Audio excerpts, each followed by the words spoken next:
Hey, what's going on, guys? We are here to talk about Week 8, according to Wikipedia. We call this Week 7, technically, for the Rlcs people. But the schedule changed for the final week and why it is the way it is. I'm not going to mention the old schedule, because honestly, the old schedule doesn't really matter at all, because it just matters why we chose this one. So we're not going to compare the two, because it really doesn't matter, because the other one was just there as a placeholder, and then we always change it based on playoff implications, as well as hype, as well as trying to keep it as fair as possible. So let's get into it, and we'll talk about why each series is the way it is.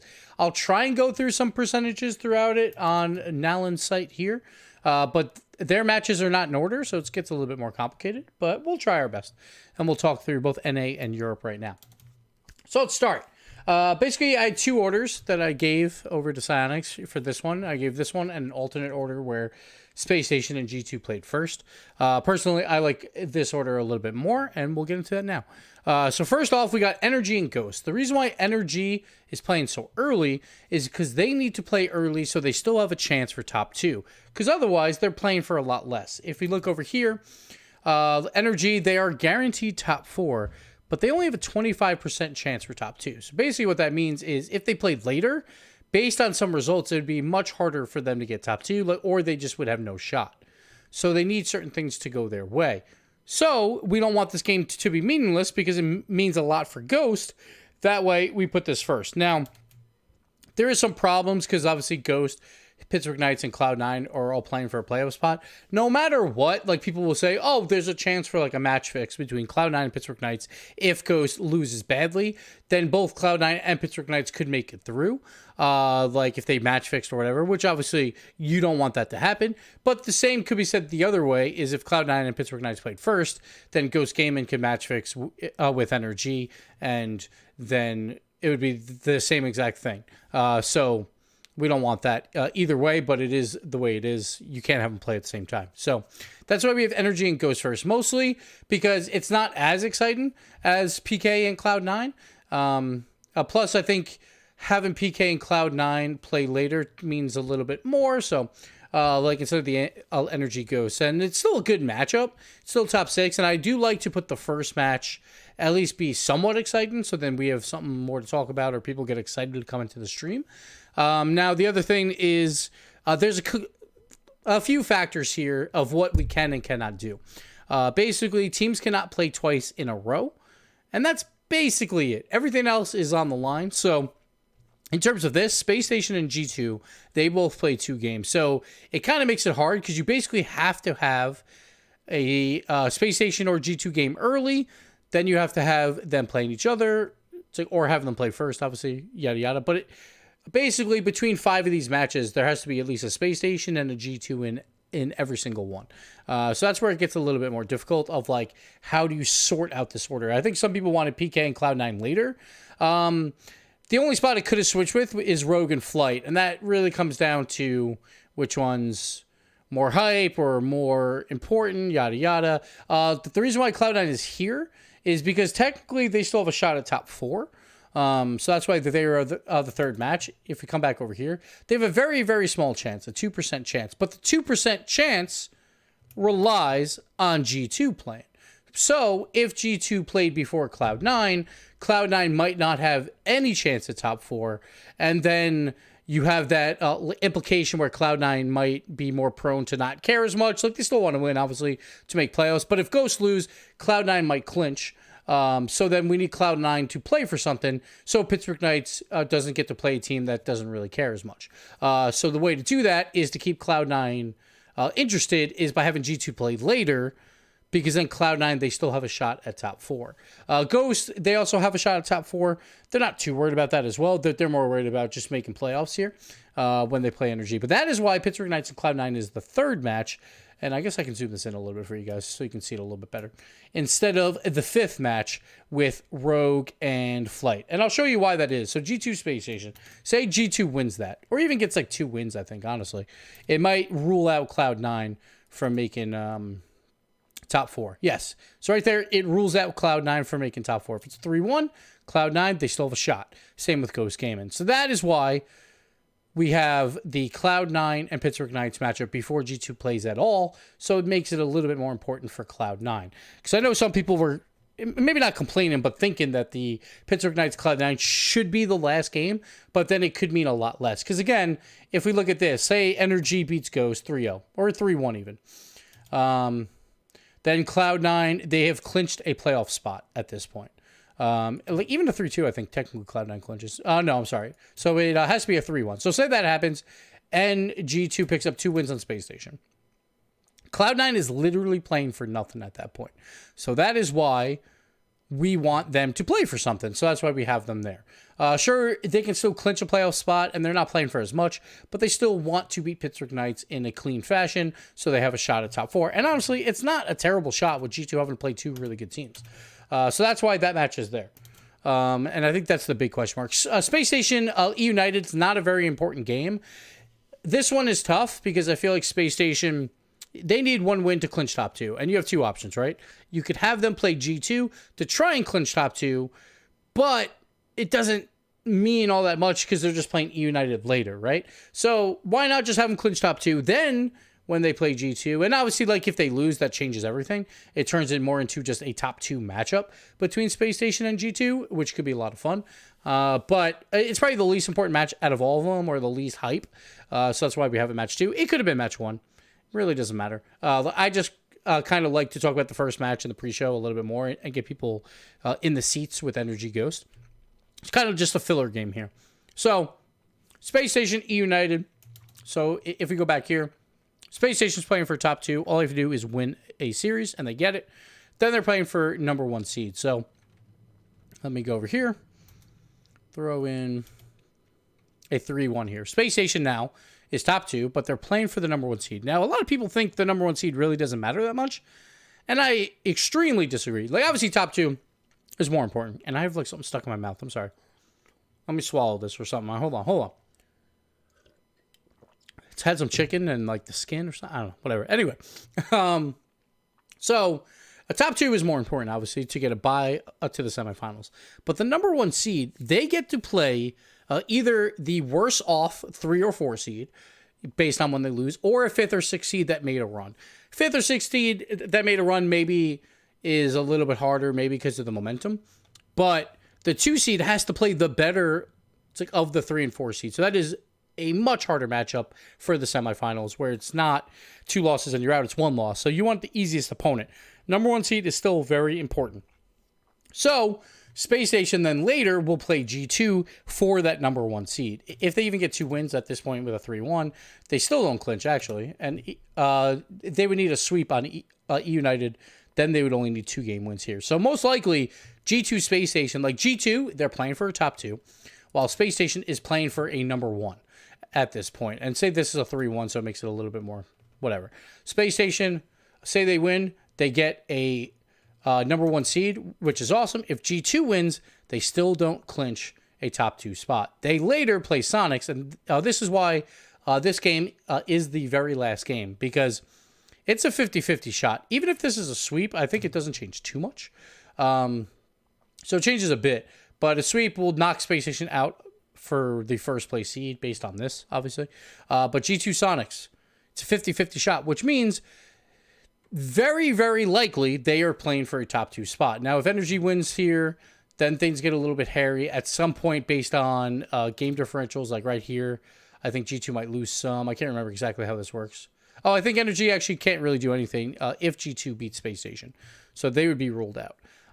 If Space Station does win this, then it turns into a possibility G2 is not playing for a top 2. There is a small possibility, but it is relatively small.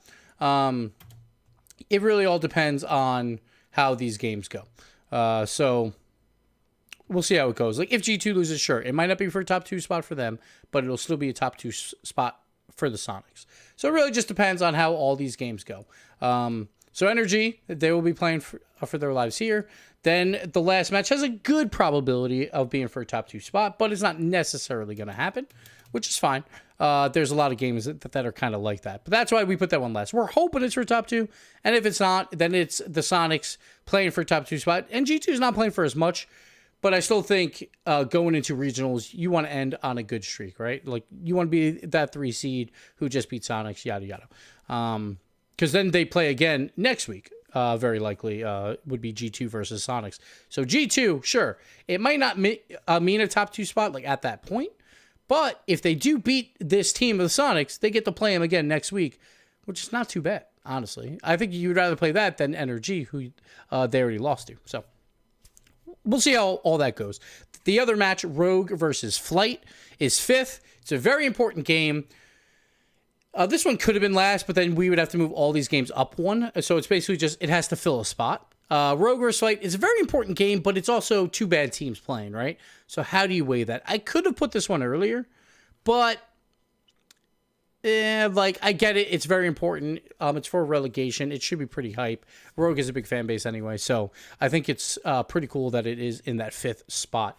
But it is a hard thing of well, the teams aren't as good, so how do you do it? So at the end of the day, I'll run this down short real quick. Energy and Ghost is first, so Energy, they still have a chance at top 2.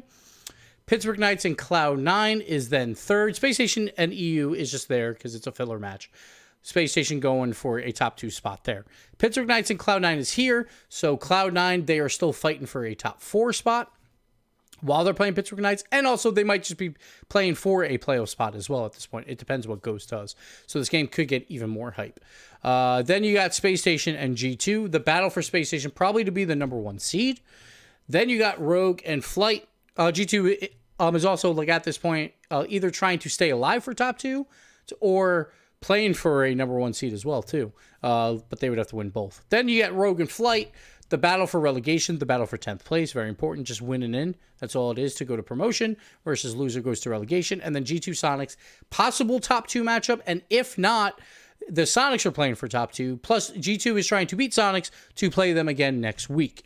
So there you go. That's why that order is the way it is. There is no perfect order. Not every game will mean something. But we tried our best here. So let me know if you don't like it. Moving over to Europe. Let me scroll up here. Yada, yada, yada. We'll go over here and we'll move this to Europe. Okay. So Europe is more complicated for sure. There's a couple things where I took some liberties here a little bit. There's one big problem with Europe. Well, actually, there's a lot of problems with Europe with this because everyone's so close. The hard part is top 6 is clinched, right? The other hard part is the 9th and 10th spot rely on one another to play. The 7th and 8th spot rely on one another to play. So the 7th spot will get you into Rlcs Season 10 out of promotion tournament. 8th goes to promotion. 9th goes to promotion. 10th is automatically relegated. The problem is they all rely on one another. So no matter what, you're going to have games that have a chance to not mean anything for certain teams. So I put Monaco versus Team Singularity first because I think it is the hypest match because it will involve 2 of the 4 teams. Say I move Mouse Endpoint first. If Endpoint lose that series, then Team Singularity would not be playing for anything. So then Monaco is playing for everything while Team Singularity is not playing for anything. That loses some hype. Now, obviously, if Team Singularity beats Monaco, Endpoint and TSM are not playing for as much. And this is before the Mouse Sports with Scrub Killa being benched and all that. But at the end of the day, I would rather this match be a lot hyper, and then we have the risk of having 2 teams not really playing for anything, because those are not as exciting series. Now, again, if we reverse this somehow, if we put these 2 first, technically 1 extra match has meeting, but I would rather both teams in a really, really hype match have a lot of meaning. And this one, you could have went either way. It doesn't really matter. It's just how I perceived it, because I think it would be a lot more fun this way. And hopefully, Monaco pulls off an upset, and then all these games matter, which would be pretty cool. But who knows? Who knows what will happen there? So after that first game, Mouse and Barcelona play twice. They play one another as well. So we got to have those games kind of fit in here somewhere. In a 4-game span, I should have said earlier about Space Station G2. But Mouse versus Endpoint, it could mean nothing for Endpoint. It still means a lot for Mouse trying to play for a top 2 spot. Or I'm sorry, a top 4 spot. Barcelona, they're playing for a top 2 spot. So that's why Barcelona plays somewhat before Dig and Vitality, and here's where we get into the weeds a little bit. So Barcelona plays TSM. It puts pressure on Dig if Barcelona wins. Hopefully, Barcelona wins that to put the pressure on Dig to clinch the top 2 on their own. Now, this match, so Dig Rec and Vitality Veloce, they both could have been reversed. It really doesn't matter. Vitality has a better chance of just clinching top 2 by not even playing. So you could have went either way. There was one player complaint about it reversed. And I felt like it didn't hurt the schedule all that much to change it, so I changed it. Dig will be playing for a top 2 spot, very likely. It depends if TSM upsets Barcelona. And if not, at least Dig is playing for a first place spot. Again, first place pretty important. So if Dig wins and they've been clinched for top 2, then they're in the run-in for a first place spot. Rec, they're in the run-in for a top 4 spot. They won't be out of the run-in by this point, no matter what. And then we got Barcelona Mouse, a very important game for a top 4 spot, very likely, as long as they both win earlier. If not, if Mouse loses, because of course now there's no scrub, then Barcelona, they will still be playing for a top 4, possibly a top 2 spot at this point. So that's why that match is there. It was supposed to be our match of the day, but with scrub being, gone now, that kind of hurts it. But hey, what are you going to do? It's still the only battle between 2 top 6 teams that are not in the top 2, like between 3 and 6, in my opinion. So it's the closest game. So that's why Barcelona and Mouse is there. The reason why Veloce is last, or if Rec would have been last as well, is to put more pressure on the Barcelona versus Mouse matchup. Because if both these games are before this matchup, then this match would have less meaning because Barcelona might have already clinched the top 4. Or Mouse could have been out of the running for a top 4, like if Veloce would sweep or Rec would sweep, things like that. So that is why we kind of put this one in between the 2. We just needed one of these teams, Veloce or Rec, to play last. And we'll show the standings here, why that is. So Veloce and Rec are at +5. So Barcelona has the worst game differential in terms of tiebreakers coming into this. And Mouse probably has the best, or at least tied for the best, with Veloce and Rec coming in. So Barcelona, they obviously have a chance for a top 2, but it's still very unlikely. The one that they can probably catch is Dig. Vitality, it's a little bit more of a reach. Vitality probably will clinch by just watching Barcelona play. But that was probably going to happen anyway. But Vitality will be trying to clinch a number 1 spot if Dig beats Rec. So if Dig beats Rec, then the number 1 spot is up for grabs for Vitality. So those be still playing for a lot, while Veloce will be playing for a top 4 spot. And we'll look over here. So if Veloce sweep Vitality, then they have a very, very good chance at finishing top 4. It's not a perfect chance. So there is a chance that Veloce is not playing for anything, but it's very, very unlikely, a 1% chance.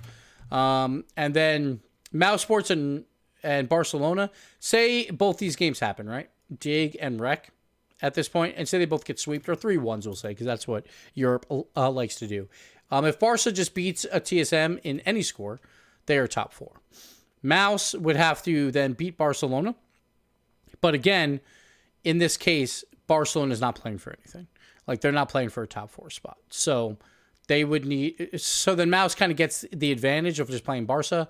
And if they go 3-2, and right here a 3-2. Actually, let's go back here real quick. So I think if this happens, Mouse Sports has a really good chance at top 4. They would only need to win games. And Barca wouldn't even have to play for anything. And that's only... Say it's a 3-2. Say this is a 3-1. We'll even go as far as a 3-0. Why not? Now, obviously, things are changing because Scrub is now not playing. But there was a chance that match literally meant nothing. Barcelona versus Mouse, where they're just 3-4. They're going to play again next week. It doesn't matter the result at all. And we never want that to be the case. That is very unlikely for the other games. There is a small chance Vitality and Veloce that happens. It is smaller than 1%, so we're just going to have to take that risk. I'll go over where that could happen. So say Barca wins like 3-2 and a 3-2 here. Veloce wins. I'm sorry. Veloce will keep this one empty, We have Rec beating Dig, say a 3-2. Actually, a 3-0 would probably make a little bit more sense to try and knock a Veloce out. And then let's actually make these 3-1s. There actually might not be no chance this happens. So the other thing here is Vitality would not be playing for anything if Dig were to fall. Which, you know, that they have a really high game differential anyway. And if Dig falls, then they fall, right? At the end of the day. But that's the only one that we could have flipped to make it a little bit cleaner. But I didn't think we lost a whole lot here without it. Veloce. Let me see. Mouse. Let's go here. There we go. Maybe there is no way where Veloce is literally playing for nothing, which is nice. There was that 1% chance. I just can't figure out how to get to that 1% chance. That's the only thing. Oh, we need like a 3-2 here. That's probably out. No, they're still playing for something. So, I don't know. Who knows? There was a 1% chance that they don't finish in here, but I think that's also... Oh, that actually includes, like, their games as well. So, that's probably why. So, they can still win individual games no matter what, and Veloce will be playing for a top 4. They would have to lose here, and obviously they'd be out there. So, no matter what, Veloce's playing for something at the end of the day. And everyone's playing for something at some point, except for probably Vitality. Vitality's probably the only one not playing for anything. It depends on the other results. Like obviously, if Mouse and Barca lose these games, then there's a lot more pressure on for Rec and Veloce to try and take one of those top 4 spots. One of those teams will likely get a top 4 spot, while Barca versus Mouse will get the other one. So either way, they'll still be playing for that. So that is why the schedule is the way it is. I will shorten it up for Europe real quick. We got Monaco versus Team Singularity because it is the hypest match between those 4 teams where everyone matters. Where there's 3 different matchups, but I chose the hypest match to matter the most. It might rule out 2 other teams to not play for anything, but at the end of the day, like if Endpoint played first, then Team Singularity might not be playing for anything, and it ruins the hypest matchup. So that's why I have that one first. Mouse, Endpoint, Barcelona, TSM are just kind of filler games at that point to get rid of all the lower teams, and then we get into the top 6 battles, which is what everyone wants to see, right? The good teams playing one another. So you got Rec versus Dig. Dig is trying for a first place spot and to clinch top 2. That's if Barca wins. Rec is trying to fight for a top 4 spot. So there's reason for both teams to fight there. Then we got Barca Mouse, very likely a fight for a top 4 spot as well. And then we got Vitality Veloce. There's a chance Vitality's not playing for anything. There's a really good chance that Veloce is playing for a top 4 spot, or I think pretty much 100% chance that Veloce is playing for a top 4 spot. Vitality likely is playing for a number 1 seed at this point. That's if Dig beats Rec. So that's why the order is the way it is. Let me know what you guys think. And yeah, hopefully you guys made it to the end of the video. And if you did, thanks a lot, because we're going to try and put out as much Rocket League content as we can about Rlcs or about future tournaments that are happening in Rocket League. So throw a sub to the channel. There might be some times where it's a little bit more sparse. Like obviously with the way the world is right now, like Gibbs out of school and all that stuff. So I won't have as much time to do a lot of this stuff. But I will try my best to do it at night when they're sleeping. But that's going to do it here for the Week 8 schedule. According to Liquipedia, according to us, it's Week 7. I'll see you this weekend, and hopefully the very last games mean a lot. Europe, honestly, it's really hard for that to matter all that much, no matter what order you do. But NA, very good chance, or at least a pretty good chance that G2 Sonics play each other for a top 2 spot, which will be fun. But that'll do it for me. We'll catch you guys this weekend. Bye-bye.